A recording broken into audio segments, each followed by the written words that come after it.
Sir నమస్తే sir Ramprasad గారు. నమస్తే విష్ణు గారు. సార్ రాంప్రసాద్ గారు, 1,00,000 రూపాయలు ఇన్కమ్ వచ్చే ఒక ప్రైవేట్ ఎంప్లాయీ, సో తనకొచ్చే జీతంలో నుంచి ఒక 30 నుంచి 40 వేల రూపాయలు మ్యూచువల్ ఫండ్స్లో నెలకి ఎస్ఐపి మోడ్లో ఇన్వెస్ట్ చేసుకుంటూ వెళ్తే మరి ఫ్యూచర్లో తనకు వచ్చే బెనిఫిట్స్ ఏంటి? ఎందుకంటే పెద్ద మొత్తంలో ఇన్వెస్ట్మెంట్ పెడుతున్నాడు.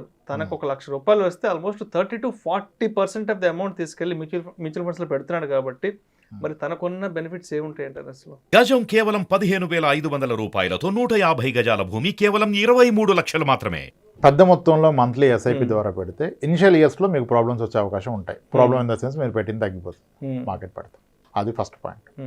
కానీ లాంగ్ రన్లో ఇంకెవడో మిమ్మల్ని ఏమీ కదిలించలేడు అసలు. కనీసం 12 సంవత్సరాలు 15 సంవత్సరాలు ఇప్పుడు పెద్ద మొత్తంలో పెట్టిన వాళ్ళకి దాని పవర్ అర్థమవుతుంది.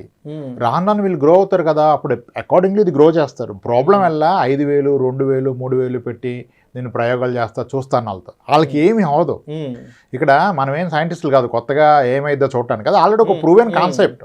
దాంట్లో క్లియర్గా మీకు అప్స్ అండ్ డౌన్స్ కనపడుతుంది. Almost 30 years of track record, worst fall ఏంటి, ఎలా రియాక్ట్ అంతా ఉంది.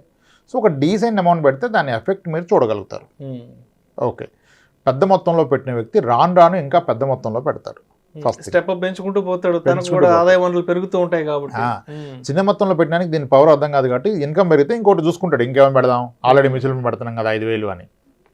ఓకే, పెద్ద మొత్తంలో పెట్టడానికి ముందు మీరు అన్నట్టుగా private sector employ, be it pharma, be it manufacturing, be it IT, whatever it is, దీంట్లో పెట్టడం వలన ఆయన భవిష్యత్తు మీద భరోసా పెరుగుతుంది.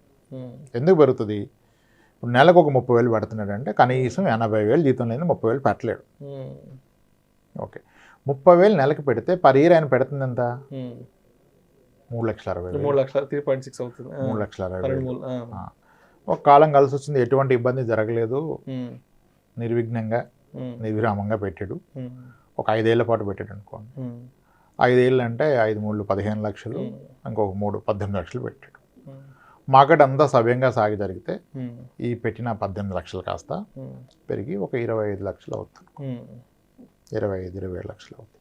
లేదు మార్కెట్ అప్పుడు దెబ్బ కొట్టేసింది, అప్పటిదాకా 25 లక్షలు అయిపోయి 25% పడిపోయింది మార్కెట్. అప్పుడు 25 కాస్త మళ్ళీ 5 లక్షలు తగ్గి 18 లక్షలు అయింది అనుకోండి, 7 లక్షలు తగ్గింది, 25% పడిపోయింది. అంటే 5 ఏళ్ల తర్వాత నేను పెట్టిందే ఉంది. ఇది పాసిబుల్. అదే రోజు మార్కెట్ పడ్డది, రేషన్ వచ్చింది, జాబ్ కోల్పోయారు. ఓకే, అప్పుడు ఆయన నెలవారీ ఖర్చు ఒక 60,000 ఉంటుంది, 60,000 70,000 ఖర్చు ఉంటుంది. సో ఇప్పుడు జాబ్ పోతే ఇమీడియట్గా కావాల్సింది ఏంటి? ఏమీ అక్కర్లా, నెలవారీ ఖర్చులు డబ్బులు ఉంటే ఆడ ధైర్యంగా పడుకోవచ్చు. ఆయనకు కావాల్సింది ఎంత? 60,000 కదా. నీ దగ్గర ఎంత ఉంది డబ్బు? 18 లక్షలు ఉంది. 60,000 నెలకు తీసుకుంటే సంవత్సరానికి నువ్వు తీసుకున్నది ఎంత? 7,20,000. దగ్గర 18 ఉంటే ఇంచుమించుగా 3 ఏళ్ళు బ్రతకగలుగుతావు. జాబు రాకుండా ఎలా బ్రతికోడు అలా. ఇక్కడ కాకుండా ఎక్కడైనా పెడితే ఇది అవుతుందా? ఇప్పుడు ఎస్ఐపికి ఎటువంటి కమిట్మెంటు లేదు. మీరు పెడుతున్న అమౌంట్ పెంచుకోవచ్చు, తగ్గించుకోవచ్చు, ఇష్టం వచ్చినప్పుడు ఆపేయచ్చు, క్యాన్సిల్ చేసేయచ్చు, ఎస్ఐపిని పాజ్ కొట్టచ్చు కొన్ని నెలల పాటు. అలాగే ఎప్పుడు ఏ అవసరానికైనా ఎంత అంటే అంత తీసుకోవచ్చు. ఇలా ఉన్న వెసులుబాటు ఇంకెక్కడైనా ఉందా? ఎటువంటి వేస్టేజ్లు, మేకింగ్ ఛార్జెస్, ఎగ్జిట్ లోడ్లు ఏమీ లేకుండా తీసుకోవచ్చు 1 year దాటితే. ఎప్పుడైనా ఎంత, ఇది ఒక కమిట్మెంట్ కాదు. అదే ఒక పాలసీ కడితే నువ్వు కట్టకపోతే టైంకి కట్టేదాన్ని పెంచుకోలేవు, కష్టం వచ్చింది తగ్గించుకోలేవు, టైం కట్టకపోతే లేట్ పేమెంట్ అంటాడు. ఇక్కడ అదేం లేదు కదా, నీకు వద్దా ఆపేసే, పెంచుకో, తగ్గించుకో, నీ అవసరానికి ఎప్పుడైనా ఎంత మారకైనా తీసి వాడుకో. లేదు సార్, మరి మీరు అన్న ఎగ్జాంపుల్లో ఆయన పెట్టింది 18, ఏముంది సార్, ఏమీ లేదు, అది తీసుకుని తింటే అలా అన్నాడు. మంచి క్వశ్చన్ కదా. 25 లక్షలు అయింది, మళ్ళీ సన్నగా పడిపోయింది, ఇప్పుడు 16 లక్షలు అయింది, పెట్టింది కూడా లేదు, 5 ఏళ్ల పాటు నష్టం వచ్చింది కదా సార్. మరి ఇప్పుడు ఎలా సార్ అంటే, అప్పుడే దానికి ఎగ్నెస్ట్గా లోన్ తీసుకోవచ్చు. లోన్ తీసుకోవడం వల్ల ఏంటి, నువ్వు అస్సల్ని ఏం డిస్టర్బ్ చేయట్లా, దాని మీద లోన్ తీసుకొని వాడుకుంటావు. మార్కెట్ 30% పడ్డాక మోస్ట్లీ అక్కడ నుంచి రికవరీ కదా. 40% పడితే నెక్స్ట్ 1 yearలో అట్లీస్ట్ రికవరీ అయింది కదా.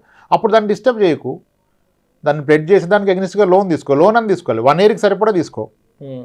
అది కూడా ఓడీ లోన్ లాగే ఇస్తారు మ్యూచువల్ ఫండ్స్ మీద. ఓడీ లోన్ అంటే ఏంటి? ఓన్లీ ఇంట్రెస్ట్ పే చేయడం. ఇప్పుడు నీకు నెలకి 7 లక్షలు కావాలి కదా, 7.5 లక్షలు తీసుకో, 10% వడ్డీ చేసుకో. అప్పుడు ఏంటి, 1 yearలో నువ్వు కట్టాల్సిన వడ్డీ ఒకటే కట్టాలి, అది 70,000. నీ ఖర్చులు 7-20, 8 లక్షలు తీసుకో, అటు వడ్డీ కట్టావు ఇటు వెళ్ళిపోయింది, ఈలోపు జాబ్ రాదా, ఈలోపు మార్కెట్ రికవర్ అవుద్దా, అది కూడా ఇంకా టెన్షన్ ఎక్కడ లైఫ్లో. టెన్షన్ విల్ ఓన్లీ కమ్ నీ లైవ్లీహుడ్ కంటూ ఒక లిక్విడ్ ఎసెట్ లేకపోతేనే లైఫ్లో ప్రాబ్లం వస్తుంది. అది ఉన్నప్పుడు ప్రాబ్లం రాదు. ఇదే పని మ్యూచువల్ ఫండ్స్ కాదు, గోల్డ్ కొనుక్కున్న ప్రాబ్లం రాదు. ఈ ఫ్యూచర్స్ అన్ని గోల్డ్ ఉంటాయి, లిక్విడిటీ త్వరగా అవుతుంది కాబట్టి.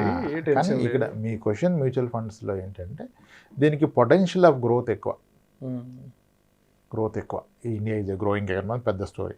మళ్ళీ ఇంకా చాలా ఉంటాయిగా మైక్రోలు పొటెన్షియల్. ఇవన్నీ వదిలేస్తే మీరు ఎలా చూసినా GDP plus inflation is supposed to be the average equity earning అంటారు. Average corporate earning is GDP plus inflation. India GDP 7, inflation ఎంత కొట్టినా 6 ఉంటుంది. 7 + 6 = 13 ఎక్కడికి పోదు. మీరు మంచి ఫండ్ హౌస్లో పెడితే ఇంకో 2-3% ఆల్ఫా ఇస్తాడు ఫండ్ మేనేజర్. లాంగ్ రేంజ్లో 12-13 ఎక్కడికి పోదు. అండ్ అది ఎంత వస్తుందని కాకుండా ప్రతి అవసరానికి ఆదుకుంటుంది. ఇలా ఆదుకునేది ఇంకేమన్నా ఉందా ఉంటే చెప్పండి. అంటే మళ్ళీ మొత్తం మ్యూచువల్ ఫండ్ అయినా సార్ మీరు చెప్తున్నారు ఏమన్నా అయిపోతే మొత్తం ఒక దాంట్లో పెడితే రిస్క్ కదంటే, నువ్వు మొత్తం అంటే ఎంత పెడుతున్నావు? నీకున్న ఇల్లు ఉంది కదా 60 లక్షలు, నీకున్న స్థలం ఉంది కదా, ఇది ఎంత పెట్టి నువ్వు పెట్టింది 20-30 లక్షలే కదా. అలా కాదు, మ్యూచువల్ ఫండ్ ఏం జస్ట్ ఒక దాంట్లో కాదు కదా. ఒక ఫండ్లోకి వెళ్ళి మీరు పోర్ట్ఫోలియో చూస్తే ఎన్ని ఉంటాయి దాంట్లో. ఒక హైబ్రిడ్ ఫండ్ పెడితే 10-11% గవర్నమెంట్ బాండ్స్ ఉంటాయి, కమోడిటీస్ ఉంటాయి, REITs రియల్ ఎస్టేట్లు ఉంటాయి, ఈక్విటీ స్టాక్స్ ఉంటాయి. It is again diversifying, it's not in one. ఏం చెప్పాలంటే ఒక వన్ అసెట్ క్లాస్ కాదు, ఇది ఒక బిజినెస్ కాదు కదా. మీ దగ్గర ఫార్మా స్టాక్స్ ఉన్నాయి, IT స్టాక్స్ ఉన్నాయి, బ్యాంకింగ్ ఉన్నాయి, స్పెషాలిటీ కెమికల్స్ ఉన్నాయి, కన్జ్యూమర్ FMCG ఉన్నాయి, అన్నీ ఉంటాయి కదా. Why are you worried? It's well diversified. మనకంటే తెలివైనవాడు మేనేజ్ చేస్తున్నాడు, వాడికి ఎమోషన్ లేదు, ఆడి day in day out job అదే. ఈ మధ్య మొన్న HDFC కరెక్షన్ అయింది కదా, అయినప్పుడు అందరూ మ్యూచువల్ ఫండ్ మీద రీసెర్చ్లు మొదలెట్టేశారు. వీళ్ళు ఇంత హోల్డ్ చేశారు. ఒక ఫండ్ హౌస్ అసలు HDFC హోల్డ్ చేయలేదు. ఆ ఫండ్ హౌస్ గొప్పదని చెప్తున్నారు. నిజానికి గొప్ప ఫండ్ హౌసే, ఇప్పుడు హోల్డ్ చేయలేదు. మరి ఇదే విశ్లేషకులు అదానీ పడ్డప్పుడు ఆ ఫండ్ హౌస్ హైయెస్ట్ హోల్డ్ చేస్తుంది అదానీ. అప్పుడు ఈ ఫండ్ హౌస్ నమ్మొద్దు, వీడు అదానీ ఎక్కువ హోల్డ్ చేస్తున్నాడు. చూసారా ఎలా మాట్లాడుతున్నాం మనం. సో అంటే వాళ్ళకు ఒక ఫండ్ హౌస్కి ఒక ప్రొసీజర్ ఉంటుంది, వాళ్ళు ఫాలో అవుతారు. But they are definitely experts. ఆ రోజు అంత పడ్డ లాస్ట్లోకి వెళ్ళలేదు, ఈరోజు కొంచెం బెటర్గా చేయగలిగారు. విత్ ఇన్ ఫండ్ హౌస్ కూడా ఒక స్టాక్ని ఒక ఫండ్ హౌస్లోనే ఒక ఫండ్ మేనేజర్ ఒప్పుకోడు. I'm not a believer in the stock అంటాడు. Different strategy. మీకు ఆప్షన్స్ ఉన్నాయి కదా, you can choose different fund house, different funds, different category. So ఈ వెసులుబాటు ఎక్కడ ఉంటుంది? ఈ రోజు ఇది చేయట్లేదంటే మార్చవచ్చు. ఇప్పుడు ఒక పాలసీ కొన్నా నేను, ఈ పాలసీ సరిగా లేదు, వేరే పాలసీ మార్చగలుగుతానా? లేదు. మ్యూచువల్ ఫండ్లో స్కీమ్ మార్చవచ్చు కదా, అమౌంట్ మార్చుకోవచ్చు కదా, ఫ్రీక్వెన్సీ మార్చుకోవచ్చు, డేట్ మార్చుకోవచ్చు, అమౌంట్ మార్చుకోవచ్చు, తీసుకోవచ్చు. అసలు ఎక్కడుంది ఇంత వెసులుబాటు? అది చూసుకోవాలి. పెరుగుతుందా? గ్యారంటీగా పెరుగుతుందా? పెరగదు. In short and long run పెరుగుతుంది. సో ఒక ప్రైవేట్ సెక్టర్ ఎంప్లాయీకి కావాల్సింది ఏంటంటే, రేపు నాకు ఇబ్బంది వస్తే నాన్న ఆదుకోవడానికి ఇది ఉంది. ఇప్పుడు ఒకటి ఉంటాడు, నాకేం ప్రాబ్లం లేదురా మా అన్నయ్య చూసుకుంటాడు అంటాడు. ఆడిగాడు అన్నయ్య ధైర్యం, పర్లేదురా మా అన్నకి ఇప్పుడు ఫోన్ కొట్టినా కొట్టమంటే 2 లక్షలు కొడతారా, నాకేం టెన్షన్ లేదు అంటాడు. అది ఎలాగో ఈ మ్యూచువల్ ఫండ్ అలాగే. మ్యూచువల్ ఫండ్ వాడికి ఒక అన్నయ్య, మా మామయ్య చెప్పాల్సిన అవసరం లేదురా కొడతారు అంటాడు. అమ్మ ప్రతి మ్యారేజ్ దగ్గర 2 లక్షలు కొడతారా వద్దంటే అంటాడు అదృష్టవంతుడు. ఈ మ్యూచువల్ ఫండ్ అలా కొడద్దు మీకు. సో ఇది ఒక ధైర్యాన్ని కొనుక్కోవటం, ఒక లిక్విడ్ ఎసెట్ కూడబెట్టుకోవటం, ఒక కమిట్మెంట్ లేనిది, హెడ్ఏక్ లేనిది. 30,000 SIP కట్టేవాడు ప్రశాంతంగా పడుకుంటాడు, 30,000 EMI కట్టేవాడు భయంతో పడుకుంటాడు. రెండు ఉండాలి. అది ఇది ఉంటే హ్యాపీ, అది ఇది రెండు ఉంటే నో ప్రాబ్లం. రేపు ఇబ్బంది వచ్చిన ఇది అదే కడుతుంది, నీకు ఫుడ్ పెడుతుంది. కానీ ఓన్లీ EMIలు ఉంటే రేపు ఇబ్బంది వస్తే కష్టం. సో ప్రైవేట్ సెక్టర్ ఎంప్లాయీస్కి ఎందుకంటే అన్సర్టైన్ జాబ్ కాబట్టి వాళ్ళకి liquidity is most important. Government employee పెట్టకపోతే పోయేదేముంది, ఆయన జాబ్ సెక్యూర్డ్ అనుకుంటే. నాకేముంది సార్ ఏమైనా సస్పెండ్ అయినా సగం తీస్తారంటారు, ఏం చెప్పలేము ఇంక. అది sir. So this is the most powerful tool. మనం ఎందుకు చెప్తామంటే ఇది ఒకటి జీవితంలో భరోసా పెంచుతుంది, భయం తగ్గిస్తుంది, ధైర్యంగా బ్రతకవచ్చు. ఎంత ఈక్విటీ అంత ధైర్యంగా బ్రతకవచ్చు. చాలామంది మీకు అసెట్ అలొకేషన్ చెప్తారుగా, డెట్ ఇంత ఈక్విటీ ఇంత అని. నిజానికి ఈక్విటీని పూర్తిగా అర్థం చేసుకున్న వ్యక్తి మనకు చెప్పేది ఏది పాటించడం. ఏం చేస్తారు తెలుసా, అందరూ అడుగుతారుగా మీ అలొకేషన్ అంతా ఈక్విటీ అని.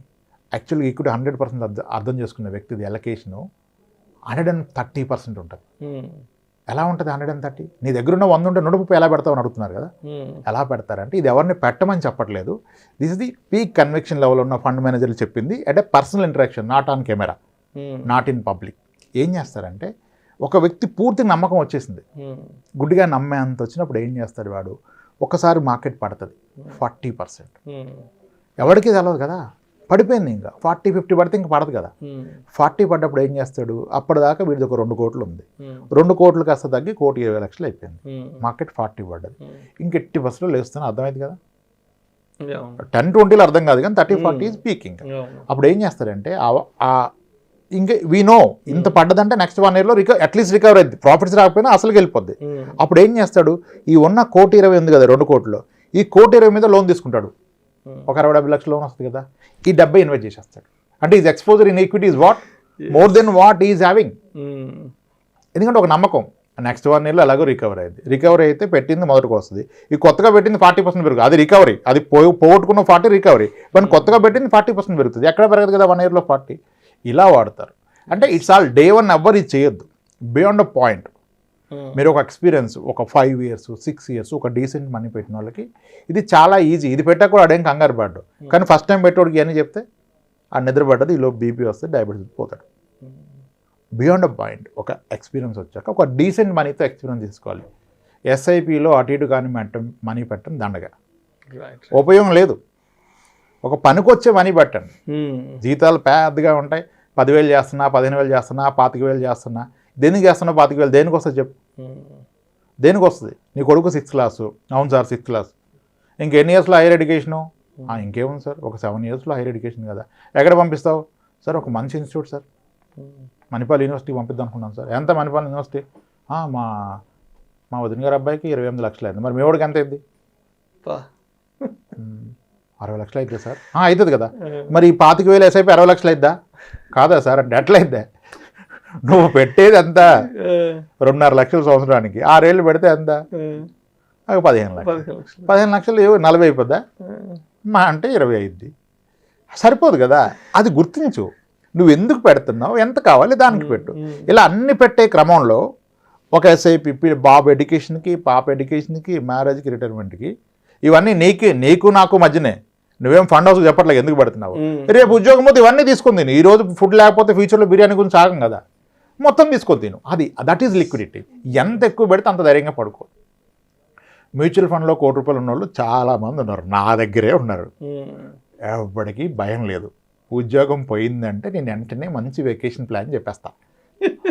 నిన్న కూడా పంపా ఒక వ్యక్తిని 3 days బ్యాక్, సార్ ఇలా అయింది సార్ అన్నాడు. నేను అన్నా కార్డిలియా క్రూజ్ అని ఒకటి ఉంటుంది, బుక్ చేసుకో, చాలా బాగుంటుంది. 3 days నేను వెళ్ళొచ్చాను.